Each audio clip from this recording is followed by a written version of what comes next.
month long, WMAR2 News is putting an unsolved cases of people who are missing here in Maryland in focus. And tonight, we're looking at the case of Chris Dietterick, who was 41 years old when he was last seen in Elkton back in May of 2019. WMAR2 News' Mark Roper spoke with Chris's mother, who thinks there's a chance that her son might have died accidentally, but his sister believes something more sinister happened to him. Police tell us Chris didn't have a car, bank account, or credit cards, but he did have a cell phone, except it was turned off when he went missing, which is why police say he disappeared without a trace. I think someone took him and either killed him or did something to him. I think it was foul play, mostly because his kids meant everything to him, and he would not have just disappeared. I'm almost certain it was foul play. I know some of the people that he was interacting with before he went missing, not your greatest people. Chris Dietterick's sister, Sarah, remembers the last time she spoke with her brother. I talked to Chris on May 24th, 2019. I had called him.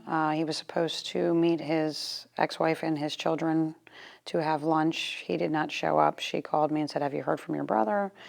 And I said, "No, let me see what I can do." That was 6 days before he was last seen in Elkton and vanished without a trace. I got a hold of him and he said, "I just wasn't feeling good." I sent them a message. I said, "Well, did you bother to make sure they found out?" I mean, I was kind of rude to him. I really was in the beginning. And he said, "Well, I'm sorry, I wasn't feeling good." And we ended up settling our differences and said, "I love you," before we hung up. And he said, "Let me go call Shiloh and I'll call you back."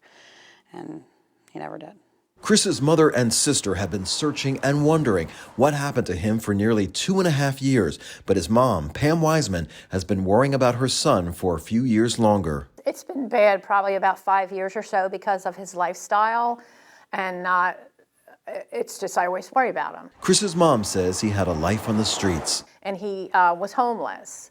He did have a residence where he could get his mail and things like that, and where he could shower and cook food and things like that, but he didn't really live in that residence. Chris's sister wants answers, regardless of what might have happened on the streets. He's a human being. He's a father. He's a son.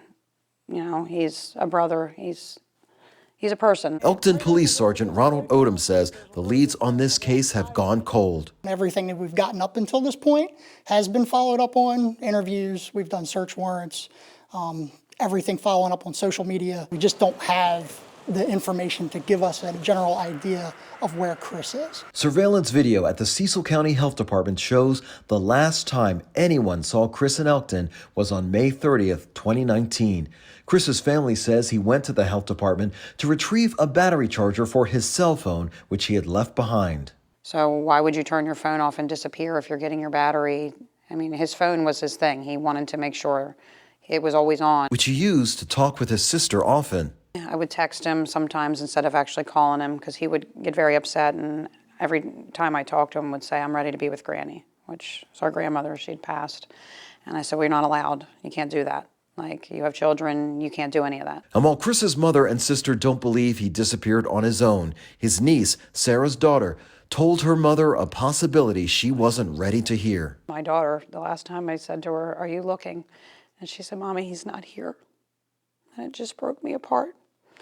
And it apparently broke her apart, because she told her father that she felt terrible that she said that to me, because she knows that it hurt me. But she knew that I needed to hear the truth.